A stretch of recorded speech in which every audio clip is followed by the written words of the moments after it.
बना ली है जो पीडीए की जरूरत पड़ गई सर? मेरे साथी, पीडीए पहले बना, इंडिया बाद में बना। और उसके बाद मैंने कई मौकों पर कहा कि इंडिया गठबंधन जरूर है, लेकिन हमारी स्ट्रेटेजी पीडीए है और पीडीए ही एनडीए को हराएगा।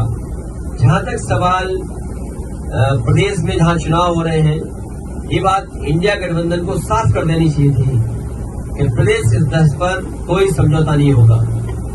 मुझे लगा जब मध्य प्रदेश के नेता ने और उनके जो पूर्व मुख्यमंत्री रहे, उन्होंने हमसे जब बात की और कहा कि आप किन सीटों को चाहते, तो मैंने उत्तर प्रदेश में या मध्य प्रदेश में जो समाजवादी पार्टी की परफॉर्मेंस थी, समय समय के चुनाव में वो पूरी परफॉर्म भेज दी।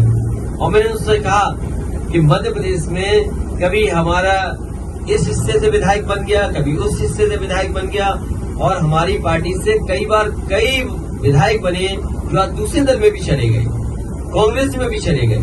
और मैंने याद दिलाया कि जिस समय कांग्रेस को समर्थन की जरूरत थी, उसमें सबसे पहले समाजवादी पार्टी के विधायक ने समर्थन किया था और सरकार बनी थी। हम बीजेपी के खिलाफ हैं और जिस समय भी कांग्रेस के नेताओं से बात हुई, उस समय मैंने कहा कि हम बीजेपी को हराना चाहते हैं, जो हमसे सहयोग लेना चाहो ले लो। और उस समय उन्होंने बैठक करके रात में 1 बजे बैठ करके, जिसमें हमारी पार्टी के एमएलसी रहे श्याम सुंदर जी, विधायक रहे दीपक, हमारे प्रदेश के अध्यक्ष, पार्टी के संगठन के डॉक्टर मनोज, इन लोगों ने बैठ करके कांग्रेस के वरिष्ठ नेता, दोनों पूर्व मुख्यमंत्रियों से बात की। उन्होंने रात के 1 बजे जब मीटिंग खत्म हुई, उन्होंने आश्वासन दिया कि 6 सीटें लगभग आपको दी जा सकती हैं। और वो खबर अखबार में भी छपी। मुझे भरोसा हो गया कि 6 नहीं, कम से कम 4 दे देंगे। लेकिन जब सूची आई कांग्रेस की, तो जो हमारा सिटिंग एमएलए है, उस पे भी उन्होंने प्रत्याशी घोषित कर दिया। इसलिए मजबूरी में समाजवादियों को अपने जहां मजबूत क्षेत्र है, वहां पर कार्यकर्ताओं की भावना को समझते हुए हमें लड़ाना पड़ रहा है। मैं ये भरोसा दिलाता हूं कि समाजवादी पार्टी उन्हीं सीटों पे लड़ेगी जहां पार्टी का संगठन है, या संगठन उनको कहेगा हम बीजेपी को हराना चाहते हैं, उस लक्ष्य में हम लोग आगे बढ़ेंगे। और जहां तक सवाल है एक कांग्रेस नेता के बारे में, आजमगढ़ का रिश्ता समाजवादियों से बहुत गहरा है।